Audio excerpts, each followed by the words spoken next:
Pakistan peoples party के अहम रहनुमा एंडी खान साहब हमारे साथ मौजूद हैं, उनसे गुफ्तगू करते हैं। अस्सलाम वालेकुम खान साहब। वालेकुम अस्सलाम।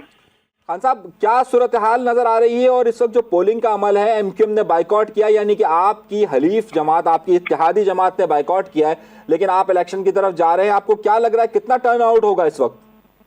भाई, हमारे तहत्तुल इम्कान कोशिश थी कि एमक्यूएम भी शरीक हो और दूसरी और पार्टियां जो इंतखाबात लड़ती हैं वो भी शरीक हो।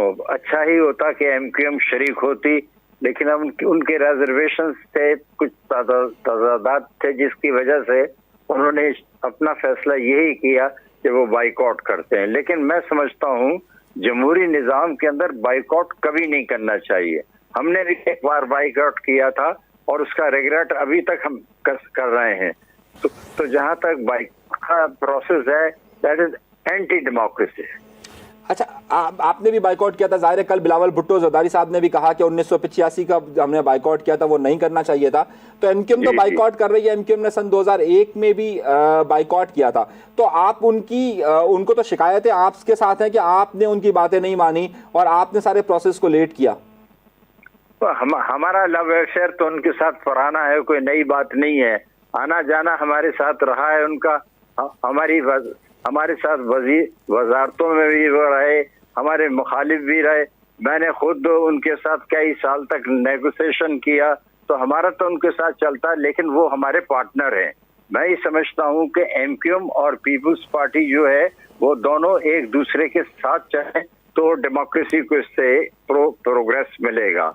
तो अब लेकिन अभी जो फैसला उन्होंने किया है, मैं ये समझता हूँ कि अब उनके मुश्किलात होंगे, कुछ उनका ऑब्जर्वेशंस होंगे, कुछ तजर्बात होंगे, वरना उन्हें बाइकआउट नहीं करना चाहिए। अच्छा एंडी खान साहब, आपने माजी का जिक्र किया, आपका एमक्यूएम के साथ बड़ा सिलसिला रहा। मुझे अच्छी तरीके से याद है कि सन 1993 से लेकर 1993 से लेकर 96 तक आप जो है वो बड़े अहम किरदार आपने अदा किया और आपने मुज़ाकरात का सिलसिला भी रहा। तो आपका तो माजी के साथ उनके साथ बड़ा तजर्बा रहा है, तो आपको लग रहा है कि वो तजर्बे और इस बार के एमक्यूएम के तजर्बे में कोई फर्क था? क्या था आखिर में जो कहा? मैंने कहा माजी के तजर्बों में और अब के तजर्बों में कोई फर्क रहा है? नहीं, अब वो एमक्यूएम तो नहीं है जो माजी में थी, वो एमक्यूएम नहीं है। अब सबसे बड़ी बात यह है, they are the broken pieces, और ये अच्छी प्रोसेस है कि वो इकट्ठे हो रहे हैं एक जगह पर। वो कलेक्टिव विजडम जो है वापस आ रही है उनकी। तो मैं ये समझता हूँ कि मेरा तो उनके साथ बड़ा लव अफेयर रहा है, सही माने में। अच्छा एंडी खान साहब, मैं वक्त का फायदा उठाऊंगा, आपका माजी का तजर्बा है 70s का भी, कि जब एक तरफ भुट्टो साहब थे और एक तरफ उनके खिलाफ जो है वो मजहबी जमातें थी। एक बार फिर कराची शहर में आज की जो पोलिंग हो रही है उसमें देखा जा रहा है कि खास तौर पर पाकिस्तान पीपल्स पार्टी का मुकाबला मुख्तलिफ इलाकों के अंदर जमात इस्लामी और तहरीक लब्बैक के साथ हो रहा है। मुझे वो वक्त याद आ रहा है 70s का, कि जब आप इलेक्शन में थे और आपके सामने मजहबी जमातें थी। हाँ, तो मजहबी जमातें जाहिर है कि अगर वो शरीक होती हैं डेमोक्रेसी के प्रोसेस के तहत तो अच्छा है, उन्हें भी साथ लेके चलना चाहिए।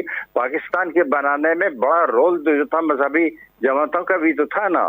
तो मेरा ख्याल है कॉन्सेंसस अगर बिल्ड हो रहा है डेमोक्रेसी के थ्रू तो ये एक प्रोग्रेसिव स्टेप है।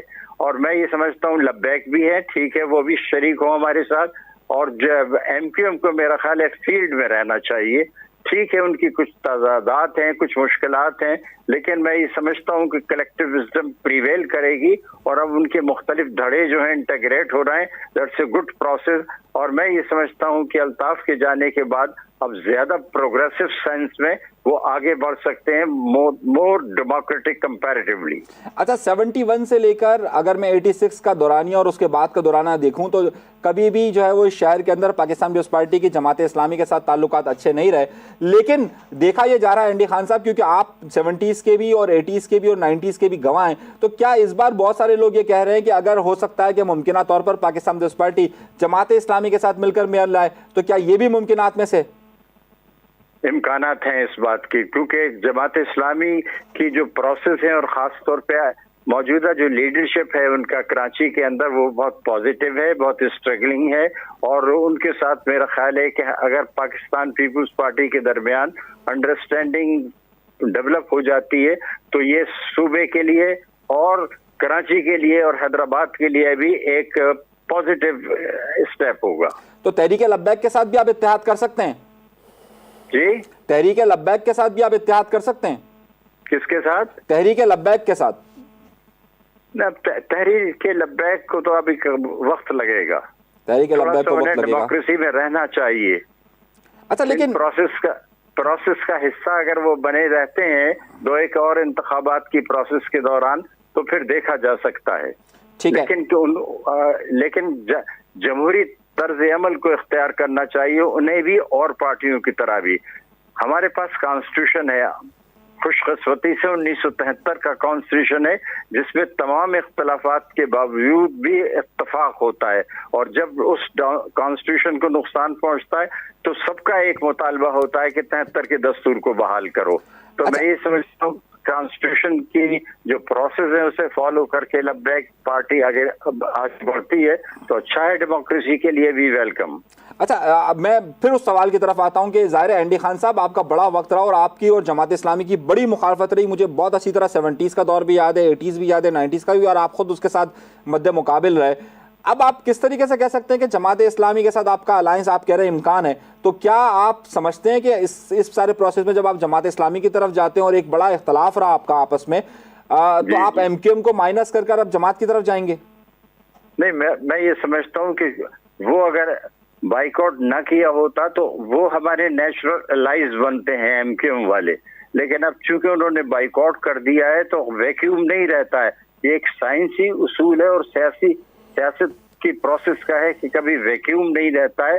तो उस वैक्यूम को जमात इस्लामी अगर पुर करती है तो पीपुल्स पार्टी उन्हें वेलकम करेगी और उनके साथ अंडरस्टैंडिंग वर्किंग रिलेशनशिप कायम हो सकता है। बहुत शुक्रिया एनडी खान साहब, बहुत शुक्रिया आपका हमारे साथ रहने के लिए।